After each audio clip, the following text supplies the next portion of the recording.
रामगढ़ की जनता ने ऐतिहासिक वोट देकर चुनाव जिताकर विधायक बनाने का काम किया और उसे भी एनडीए गठबंधन के लोगों ने पचा नहीं पाया और एक षड्यंत्र करके इनकी सदस्यता लेने का काम किया। वैसे हमारी रामगढ़ की लोकप्रिय विधायक हमारी बहन आदरणीय श्रीमती ममता देवी जी, हम सबों के बीच में उपस्थित आम आदमी पार्टी के सचिदानंद पांडे जी, हमारे धार्मिक न्याय बोर्ड के अध्यक्ष झारखंड सरकार के बड़े भाई जयशंकर पाठक जी, हमारे आप सबों को मालूम है कि हमें राजकुमार भैया के भी साथ 2014 से 19 में एक साथ विधानसभा में काम करने का मौका मिला है। वैसे संघर्षशील और हर वर्ग, चाहे किसान हो चाहे पिछड़ा हो, हर वर्ग की बातों को सदन में गंभीरता से उठाते थे। वैसे राजदरबार के पूर्व विधायक हमारे भाई राजकुमार यादव जी, जो भाकपा माले के प्रतिनिधित्व के तौर पर हम सबों के बीच में बैठे हैं। सीपीएम के हमारे बड़े भाई सिट्टू भैया जी, जिनका हमेशा निश्चित रूप से शहर में इनकी बात को लोग सुनते हैं। और हमारे बीच बैठे कांग्रेस के प्रवक्ता भाई सनातन मिश्रा जी, रियाज अंसारी जी। और सबसे अहम बात है कि इस चुनाव का महत्वपूर्ण, इस चुनाव एक हजारीबाग का चुनाव एक अपने आप में एक अलग सिनारियो, राजनीतिक परिदृश्य को जन्म दे रहा है। इसका एक जीता जागता उदाहरण है। आज ही हमें मासस के जो राष्ट्र केंद्रीय अध्यक्ष है आनंद महतो जी के घर से दूरभाष में बात हुई कि टेकलाल बाबू के सपनों को पूरा करना है। और लाल हराम मैत्री का जब आंदोलन चलता था तो मासस टेकलाल बाबू के पीछे खड़ा मिला था। और 1985 में जब टेकलाल बाबू मांडू से विधायक बने थे, मासस का बहुत बड़ा अहम रोल था। उस समय कॉमरेड मिथिलेश सिंह जी उस समय भी टेकलाल बाबू के समर्थन में खड़े थे। और आज मुझे सौभाग्य है कि टेकलाल बाबू के साथ उनके बेटे के साथ भी आज खड़े हैं। इसलिए मैं इनको विशेष रूप से साधुवाद और धन्यवाद देता हूं। निश्चित रूप से बहुत सारे वक्ता यहाँ पर बैठे हैं, पूरे जिले से आए हुए सभी कांग्रेस पार्टी के प्रखंड अध्यक्ष यहाँ पर बैठे हुए हैं। आज प्रेस वार्ता है, बहुत ज्यादा बात ना बोलते हुए, क्योंकि सभी वक्ताओं ने बारी बारी से अपनी बात को रखा और सभी लोगों ने इस चुनाव का किस रूप में देश की जनता और हजारीबाग की जनता देख रही है अपनी बात को रखा।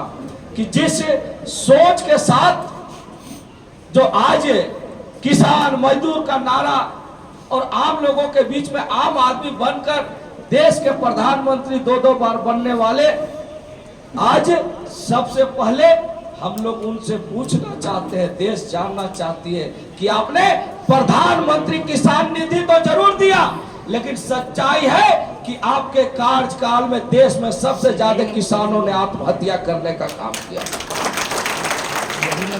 आपने पिछड़ों को सम्मान देने की बात जरूर कहा, लेकिन आज आप देखते हो कि जिस दिन राम मंदिर का उद्घाटन हो रहा था, हमारे देश के संविधान प्रमुख राष्ट्रपति महोदया महिला है, आदिवासी परिवार से आती है। लेकिन आज जब राम मंदिर का उद्घाटन का समय आया, देश के प्रमुख राष्ट्रपति महोदया को उसमें आमंत्रण नहीं दिया गया। तो ये सम्मान है इनके। और कल परसों एक फोटो आपने देखा होगा कि हमारे देश के राष्ट्रपति महोदया खड़ी है और देश का सेवक बोलने वाला व्यक्ति संविधान प्रमुख को खड़ा रखता है और अपने कुर्सी में बैठे रहता है। ये अपमान है यहाँ के लोगों को, आदिवासियों का अपमान है, मूलवासियों का अपमान है और हमारी महिला बहनों का अपमान है, जो कहता है कि 33% आरक्षण देंगे महिलाओं को सम्मान। तो आज आपको समझना होगा कि किस तरह से लोकतंत्र को, किस तरह से जो है डेमोक्रेसी को ऑटोक्रेसी में बदलने का जो षड्यंत्र चल रहा है। आज मुझे कहते हुए कहीं परहेज नहीं है कि अगर तीसरी बार अगर ये सत्ता में आते हैं तो देश से अगर चुनाव समाप्त हो जाए तो कोई बड़ा चीज नहीं है। इसलिए आज हम सबों को समझना होगा कि ये लड़ाई सिर्फ एक सांसद बनने भर का नहीं है, हमारा उम्र बहुत ज्यादा नहीं है, 41 साल की उम्र में 3 बार विधायक और 1 बार झारखंड सरकार का मंत्री बना। और मुझे याद है जब 2011 का उपचुनाव था तो अभिभावक जसवंत सिन्हा जी ने विष्णुगढ़ की धरती में सबसे पहले उन्होंने आवाज दिया था कि लाखों में एक टेकलाल बाबू थे, वो चले गए, उनको मैं सच्ची श्रद्धांजलि देता हूं। लेकिन आज भी एक प्रकाश है, जिसको लाना है वो जयप्रकाश है। इन्होंने नारा दिया था कि अमांडू का एक प्रकाश जयप्रकाश, इन्हीं का नारा था। तो इसलिए आज उन चीजों को जब मैं देखता हूं, आज इसलिए आप सबों से कहेंगे कि ये चुनाव राष्ट्रीय स्तर का तो है ही, लेकिन ये चुनाव हजारीबाग बचाने का भी है। ये चुनाव हजारीबाग बचाने का भी है। और ये हजारीबाग बचाने का क्या क्या फॉर्मूला है और हजारीबाग बचाने के पीछे क्या क्या नारे हैं, मैं अपने से नहीं कहूंगा, लोग कहेंगे, हजारीबाग की जनता कहेगी। और बाद बाकी जो हमारे नेतृत्वकर्तागण है, निश्चित रूप से आप सबों को अपनी बात से अवगत करा चुके हैं। मैं बहुत ज्यादा ना बोलते हुए आप सबों से कहूंगा कि आज का जो समय है, आज का जो समय है, हम सबों को समझना होगा कि इतना बड़ा जो विपक्षी एकता एक साथ खड़ा है, पहले के चुनाव और अभी के चुनाव, ये बहुत दूसरे रूप में मिलेगा।